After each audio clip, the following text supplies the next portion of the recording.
प्रधानमंत्री नरेंद्र मोदी ने कुरुक्षेत्र में भाजपा की जन आशीर्वाद रैली को किया संबोधित। प्रदेश के लोगों से भाजपा के पक्ष में मतदान करने की अपील की। कहा, कांग्रेस शासित राज्यों में महंगाई व भ्रष्टाचार चरम पर। कार्यवाहक मुख्यमंत्री नायब सिंह सैनी ने रोहतक में पार्टी के मीडिया सेंटर का किया उद्घाटन। विधानसभा चुनाव के लिए भाजपा का थीम सॉन्ग भी किया लॉन्च। हरियाणा कांग्रेस में विधानसभा चुनाव के बीच मची कलह को देखते हुए हाईकमान ने 3 ऑब्जर्वर किए नियुक्त। नई दिल्ली में भाजपा किसान मोर्चा के प्रदेश उपाध्यक्ष सुखबीर मांडी कांग्रेस में हुए शामिल। और हिंदी दिवस पर केंद्रीय मंत्री अमित शाह ने दिल्ली में राजभाषा हीरक जयंती समारोह का किया उद्घाटन। चौथे अखिल भारतीय राजभाषा सम्मेलन का भी किया शुभारंभ।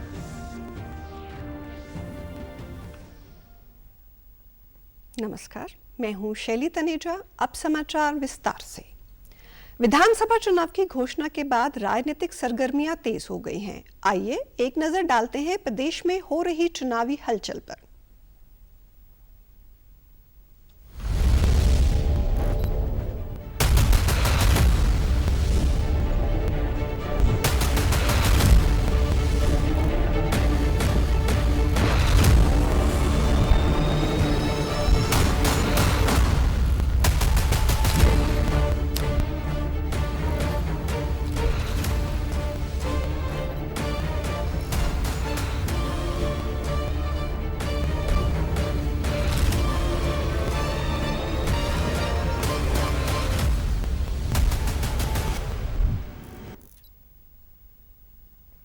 प्रधानमंत्री नरेंद्र मोदी ने आज कुरुक्षेत्र में पार्टी द्वारा आयोजित जन आशीर्वाद रैली में उमड़े विशाल जनसमूह को संबोधित किया। इस दौरान कार्यवाहक मुख्यमंत्री नायब सिंह सैनी व पार्टी के प्रदेश अध्यक्ष मोहन लाल बड़ौली सहित अनेक वरिष्ठ नेता मौजूद रहे। साथ ही जीटी बेल्ट पर लगते 6 जिलों की 23 विधानसभा सीटों के उम्मीदवार भी रैली में शामिल हुए। प्रधानमंत्री ने अपने संबोधन में भाजपा के पक्ष में मतदान करने की अपील करते हुए कहा कि आप लोगों का जोश देखकर मुझे लगता है कि हरियाणा में आप लोगों तीसरी बार भाजपा की सरकार बनाने का मन बना लिया है। नायब सिंह सैनी को एक बार फिर से जरूर अपना आशीर्वाद दें। आज हरियाणा के इस बेटे की प्रशंसा पूरे देश में होती है। हरियाणा 24 फसलों को एमएसपी पर खरीदने वाला पहला राज्य है। भाजपा सरकार बनाने का निवेदन करने आया हूं। लगातार तीसरी बार मुझे सेवा का अवसर दिया है और यहां जो उत्साह दिख रहा है, मेरा राजनीतिक अनुभव मुझे कहता है कि हरियाणा ने भाजपा की हैट्रिक लगाना तय कर लिया है। कुरुक्षेत्र से तो हमारे मुख्यमंत्री जी खुद ही यहां उम्मीदवार है। हरियाणा के इस बेटे की प्रशंसा पूरे देश में होती है। इतने कम समय में बहुत कम लोगों को इतनी लोकप्रियता मिलती है। साथ ही उन्होंने कांग्रेस को झूठी पार्टी बताते हुए कहा कि जिन राज्यों में लोगों ने कांग्रेस पर विश्वास जताया वहां पर भ्रष्टाचार और महंगाई चरम पर है।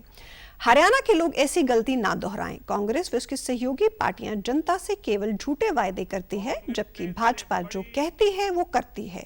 बेईमान और धोखेबाज पार्टी देश में और कोई नहीं है। कांग्रेस के झूठ पर विश्वास करके वो लोग पछता रहे हैं। अच्छे खासे राज्यों को बर्बाद कैसे किया जाता है, ये कांग्रेस वहां करके दिखा रही है। और कांग्रेस की इस चालबाजी में उसकी पिछलग्गू पार्टी भी हां में हां मिला रही है। हरियाणा के लोगों को ऐसी पार्टियों को सरकार के पास भी नहीं फटकने देना है।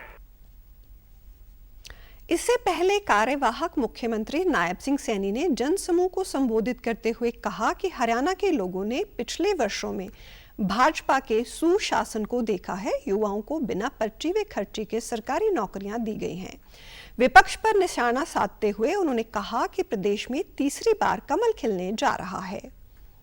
के भीतर हरियाणा के लिए 126 ऐतिहासिक फैसले हमने किए हैं और यह साबित कर दिया है कि सच्ची नियत और सही संकल्प हो तो बदलाव लाया जा सकता है। सभी जगह सबकी जुबान पर एक ही बात है कि तीसरी बार हरियाणा में कमल खिलने जा रहा है।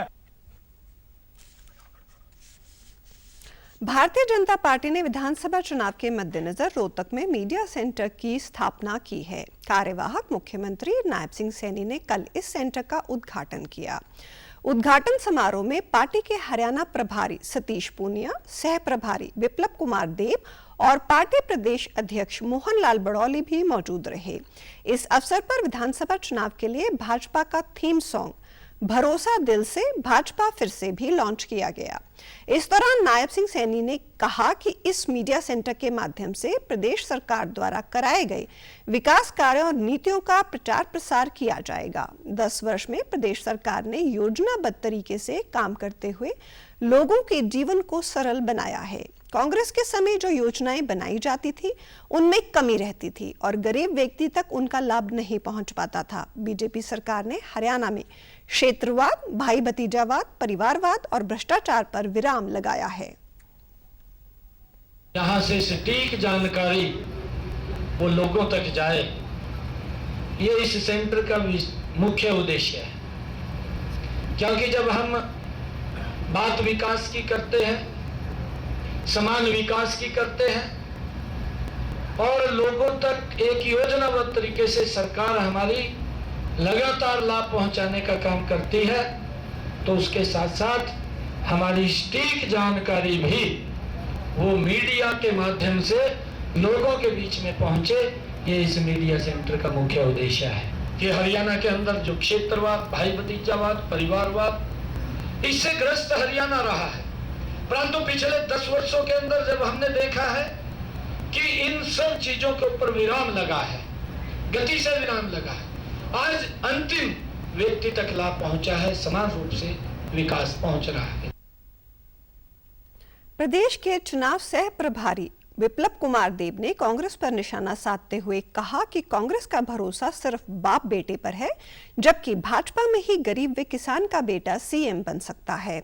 उन्होंने कांग्रेस पर परिवारवाद की राजनीति को लेकर भी कटाक्ष किया। वहीं भाजपा के प्रदेश अध्यक्ष मोहन लाल बड़ौली ने कहा कि जन आशीर्वाद से तीसरी बार सरकार बनने जा रही है। हरियाणा के सभी बूथों पर भाजपा के कार्यकर्ता मजबूती से काम कर रहे हैं। पत्रकारों से बातचीत में कांग्रेस पर निशाना साधते हुए उन्होंने कहा कि कांग्रेस दोहरे चरित्र वाली पार्टी है। पीछे वाले लोग हैं, ऐसा नहीं है। आप भी अपने दिल को पूछो, जो क्या कांग्रेस को सत्ता में बैठाना चाहिए और किस कारण से बैठाया जाएगा, कोई कारण है? इसलिए मैं सभी समय बोलता हूं, माल पुराना है, पैकेटिंग नया किया गया है और भारतीय जनता पार्टी के पास पैकेट भी नया है और सामान भी नया है। और गोवर्धन सिंह हुड्डा किसका गारंटी देता है? मैं आऊंगा तो मेरे बेटे को सीएम बनूंगा, इसका गारंटी है।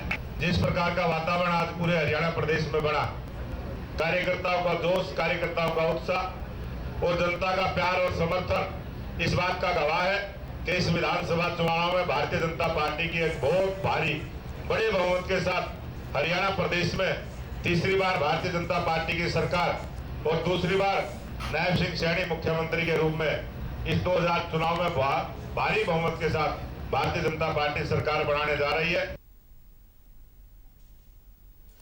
उधर लाडवा से भाजपा प्रत्याशी और कार्यवाहक मुख्यमंत्री नायब सिंह सैनी ने कल हलके के अनेक गांवों में लोगों से मुलाकात कर अपने पक्ष में मतदान करने की अपील की। इस दौरान उन्होंने कहा कि प्रदेश में तीसरी बार भाजपा की सरकार बनने जा रही है।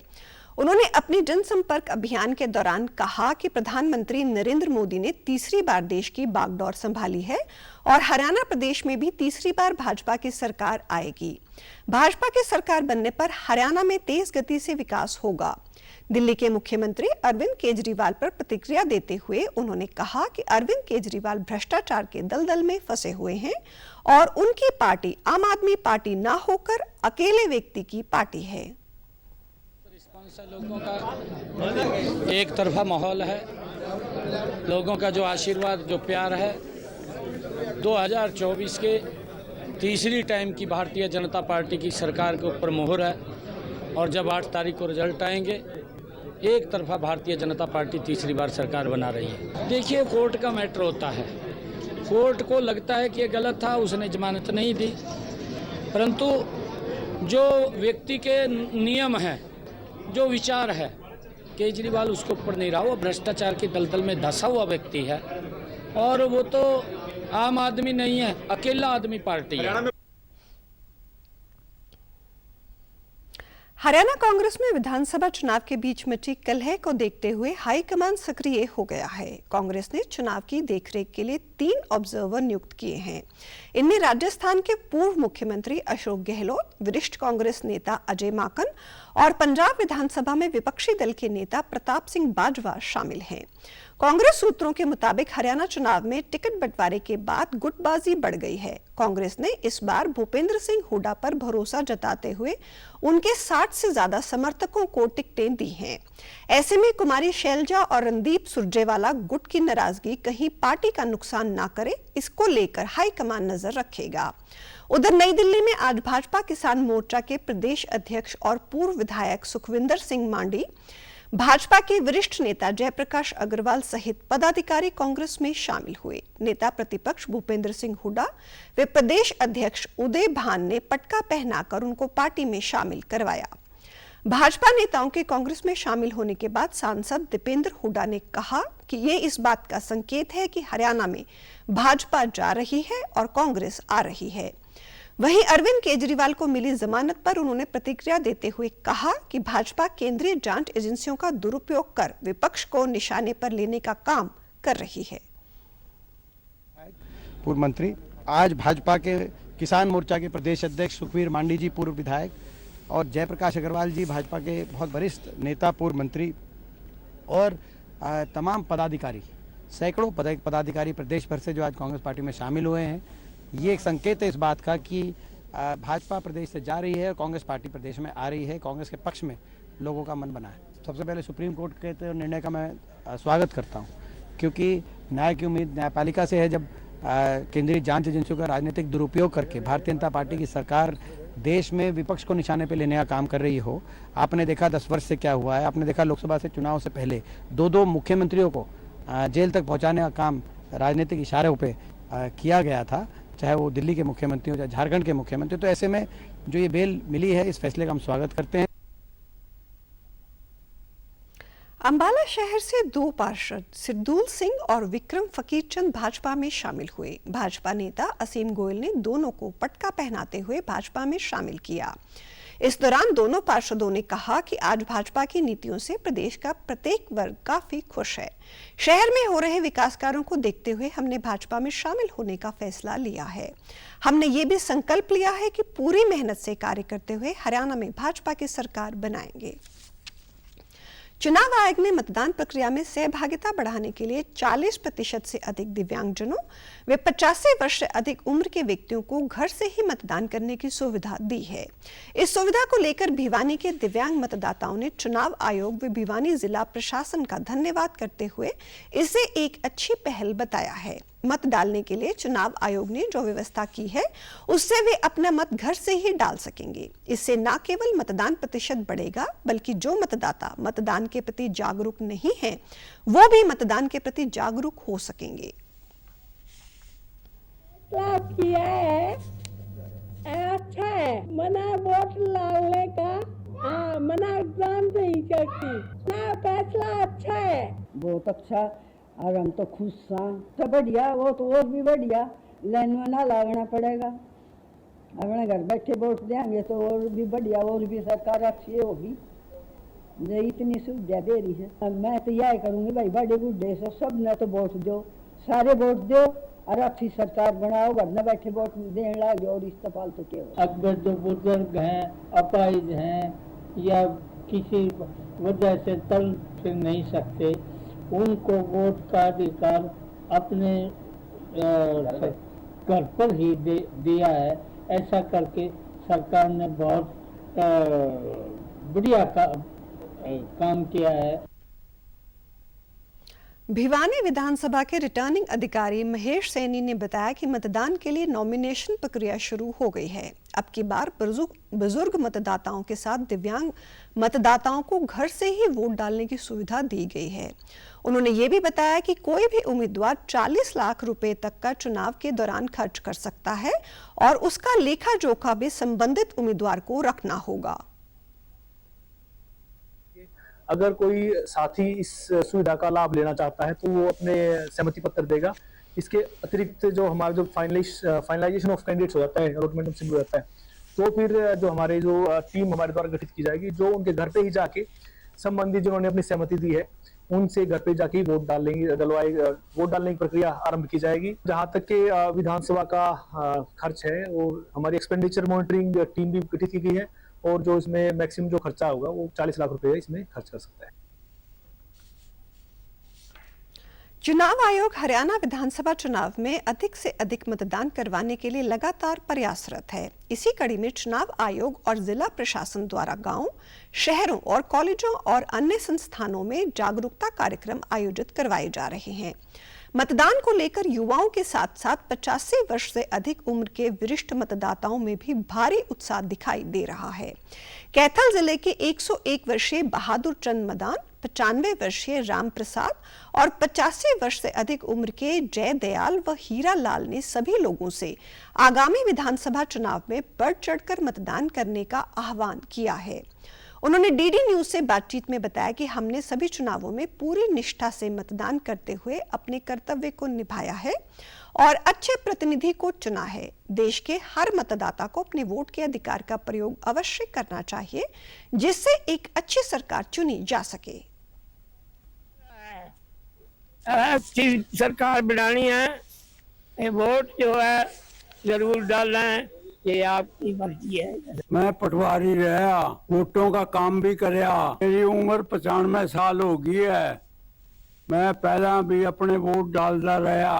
अच्छी सरकार बने, सबने वोट डालना चाहिए और डाल लेंगे। मैं 45 साल से ऊपर हूँ, मैं वोट हमेशा आता रहता हूँ। अच्छी सरकार बनानी है। बाकी सब लोग तो कहेंगे अच्छी सरकार बनेगी तो देश का सुधार होगा। केंद्रीय गृह एवं सहकारिता मंत्री अमित शाह ने नई दिल्ली में हिंदी दिवस के अवसर पर राजभाषा हीरक जयंती समारोह और चौथे अखिल भारतीय राजभाषा सम्मेलन के उद्घाटन सत्र को संबोधित किया। कार्यक्रम का आयोजन नई दिल्ली स्थित भारत मंडपम में किया गया। इस अवसर पर उन्होंने कहा कि आज का दिन हीरक जयंती का दिन है। आज का दिन हिंदी को संपर्क भाषा और अंतर्राष्ट्रीय भाषा बनाने का है। राजभाषा का प्रचार और प्रसार उसकी मजबूती और स्थानीय भाषाओं की मजबूती पर निर्भर करता है। स्थानीय भाषाएं एक प्रकार से एक दूसरे की पूरक है और इसलिए हमने निर्णय किया है कि भारतीय भाषा अनुभाग के माध्यम से हिंदी और सभी स्थानीय भाषाओं के बीच का संबंध मजबूत किया जाएगा, स्पष्ट किया जाएगा। कोई भी लेख, कोई भी भाषण, कोई भी साहित्य का प्रकार हिंदी में है तो इसका भावानुवाद हमारा राजभाषा अनुभाग देश की सभी भाषाओं में करेगा और देश की सभी भाषाओं के साहित्य, लेख और भाषणों का अनुवाद हिंदी में भी होगा, भावानुवाद भी हिंदी में। प्रधानमंत्री नरेंद्र मोदी ने हिंदी दिवस के अवसर पर सभी देशवासियों को हिंदी दिवस की शुभकामनाएं दी। उन्होंने एक्स पर एक वीडियो भी साझा किया। वो जड़ नहीं हो सकती। जैसे जीवन में चेतना होती है, वैसे ही भाषा में भी चेतना होती है। मैं कभी सोचता हूं कि अगर मुझे हिंदी भाषा बोलना न आता, समझना नहीं आता, मैं लोगों तक कैसे पहुंचता, लोगों की बात कैसे समझता। और मुझे तो व्यक्तिगत रूप में भी इस भाषा की ताकत क्या होती है मुझे अंदाज है। वहीं कार्यवाहक मुख्यमंत्री नायब सिंह सैनी ने सभी को हिंदी दिवस की शुभकामनाएं देते हुए एक्स पर अपने संदेश में कहा कि हिंदी भारत की विविधता को एकता के सूत्र में बांधने वाली अटूट कड़ी है। हिंदी के संरक्षण व संवर्धन में योगदान देने वाले महाअनुभावों को मैं नमन करता हूं। केंद्रीय राज्य मंत्री इंद्रजीत सिंह ने अपनी बेटी व अटेली विधानसभा से भाजपा प्रत्याशी के समर्थन में अनेक गांवों में जनसभाओं की और लोगों से भाजपा के पक्ष में वोट करने की अपील भी की। इस मौके पर राव इंद्रजीत सिंह ने कहा कि अटेली विधानसभा क्षेत्र में भाजपा को पूरा समर्थन मिल रहा है।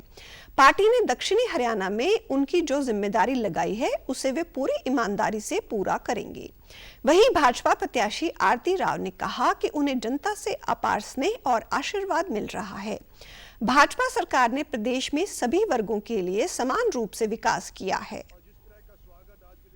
के अंदर हमारे को नौजवानों से भी मिला है।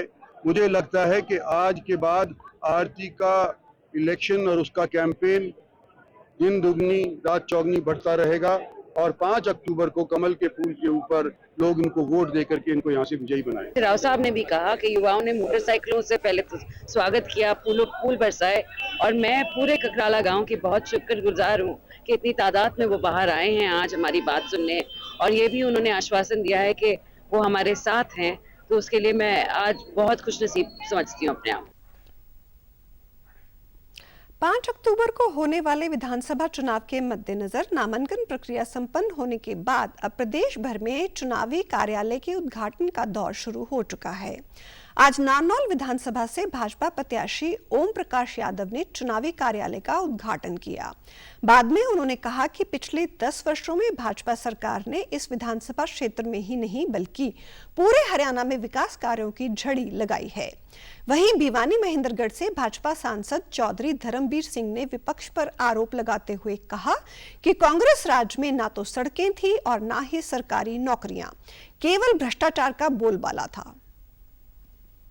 आगे भी विकास के मुद्दे को लेकर हम लोगों के बीच में जाएंगे और विकास ही हमारा एकमात्र मुद्दा है। हर क्षेत्र के अंदर हमने विकास किया है, चाहे कृषि का क्षेत्र हो, चाहे बिजली का क्षेत्र हो, चाहे शिक्षा का क्षेत्र हो, चाहे स्वास्थ्य का क्षेत्र हो, हर क्षेत्र में हमने विकास किया है। मील के पत्थर साबित किए हैं और आगे भी इसी प्रकार से बढ़ाएंगे। आज का मतदाता देश के बारे में बहुत सोचता है, प्रदेश के बारे में भी सोचता है। विचारधारा बीजेपी की क्या है, क्षेत्रीय दलों की क्या है, कांग्रेस की क्या है, उन सब बातों को जब सोचता है तो इस बात पर आ जाता है कि भारतीय जनता पार्टी देश, प्रदेश और इलाके के लिए सबसे बेहतर है। हमने 10 साल पहले का भी राज देखा है, हमारा नारनौल क्या था, हमारा महेंद्रगढ़ क्या था, भिवानी की पोजीशन क्या थी। वहीं नारनौल विधानसभा से कांग्रेस प्रत्याशी राव नरेंद्र सिंह ने भी अपने चुनावी कार्यालय का उद्घाटन किया। इस दौरान उन्होंने कार्यकर्ताओं को संबोधित करते हुए कहा कि प्रदेश में पूर्ण बहुमत के साथ कांग्रेस की सरकार बनने जा रही है। पिछले 10 सालों में भाजपा की सरकार से लोग परेशान हो चुके हैं। हरियाणा प्रदेश में भ्रष्टाचार का बोलबाला है और युवा रोजगार के लिए दर दर भटक रहे हैं। लहर चल पड़ी है और ये परिवर्तन हरियाणा के आखिरी छोर नांगल चौधरी नारनौल शुरू होकर के कालका तक जाएगा, डब्बा वाली सिरसा तक जाएगा, होडल पलवल तक जाएगा। हर तरफ लोगों का माहौल है, लोग कांग्रेस के पक्ष में है और मैं कह सकता हूं कि बीजेपी जा रही है और कांग्रेस आ रही है। जजपा नेता दुष्यंत चौटाला ने आज जींद में पार्टी के चुनावी कार्यालय का उद्घाटन किया। बाद में पत्रकारों से बातचीत में उन्होंने कहा कि जजपा व असपा के गठबंधन की सरकार बनते ही 2 पहिया वाहन को टैक्स मुक्त किया जाएगा, क्योंकि 2 पहिया वाहन अधिकतर मध्यम वर्ग चलाता है। शिक्षा के क्षेत्र में नौकरियों को महिलाओं के लिए 50% पद आरक्षित किए जाएंगे। साथ ही उन्होंने कहा कि आशा वर्कर एवं आंगनवाड़ी वर्कर को 21,000 रुपए प्रति माह दिया जाएगा। सहकारी क्षेत्र में भी महिलाओं के लिए कारगर कदम उठाए जाएंगे। इसके अलावा अन्य घोषणाएं पार्टी द्वारा जारी होने वाले घोषणा पत्र में की जाएंगी।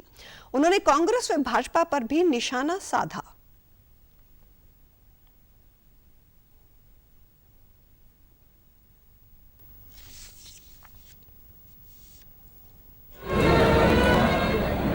हमने महिलाओं को 50% आरक्षण पंचायती राज में दिया, राशन डिपो में 33% आरक्षण दिया।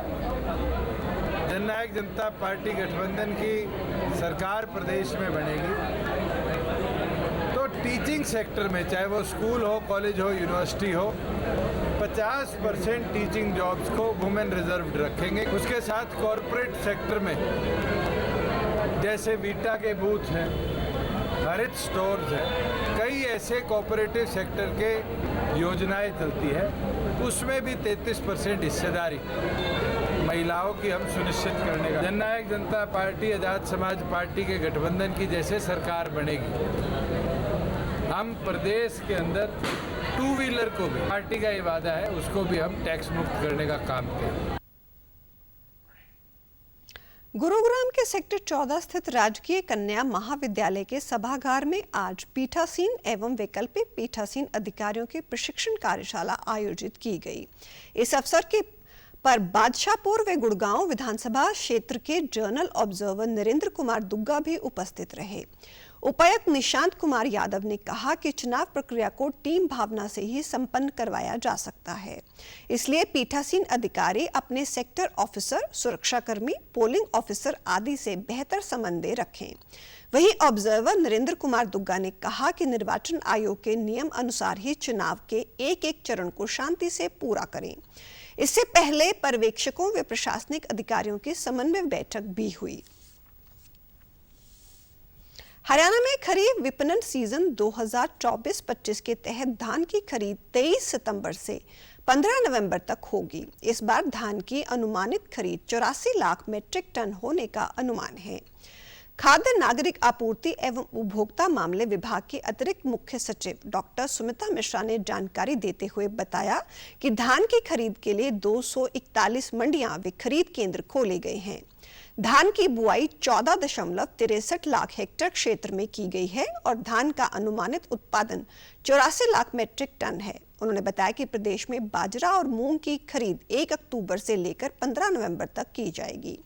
बाजरा की खरीद के लिए 91 मंडियां व खरीद केंद्र खोले गए हैं। बाजरा 4.44 लाख हेक्टेयर क्षेत्र में बोया गया है और बाजरे का अनुमानित उत्पादन 10.78 लाख मीट्रिक टन है। इसके अलावा मूंग की खरीद के लिए 48 मंडियां व खरीद केंद्र खोले गए हैं। उन्होंने बताया कि प्रदेश में 20 सितंबर से मक्का की खरीद शुरू होगी, जो 15 नवंबर तक होगी।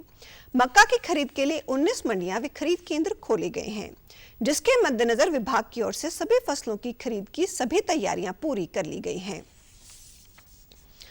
पलवल न्यायिक परिसर में आज राष्ट्रीय लोक अदालत का आयोजन किया गया। मुख्य न्यायिक दंड अधिकारी एवं जिला विधिक सेवाएं प्राधिकरण की सचिव मेनका सिंह ने राष्ट्रीय लोक अदालत में अधिकतर केसों का मौके पर ही निपटान किया।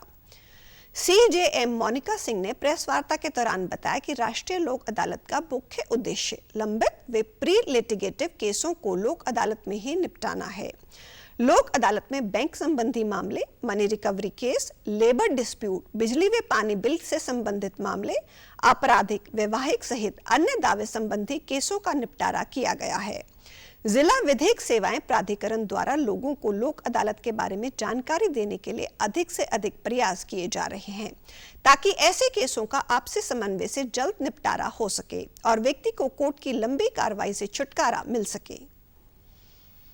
चेक बाउंसिंग के मामलों को उनको लेते हैं, साथ ही साथ एमएसएमई के केसेस को लेते हैं, पारिवारिक विवादों के मुकदमों को लेते हैं जिनमें पार्टीज का आपस में समझौता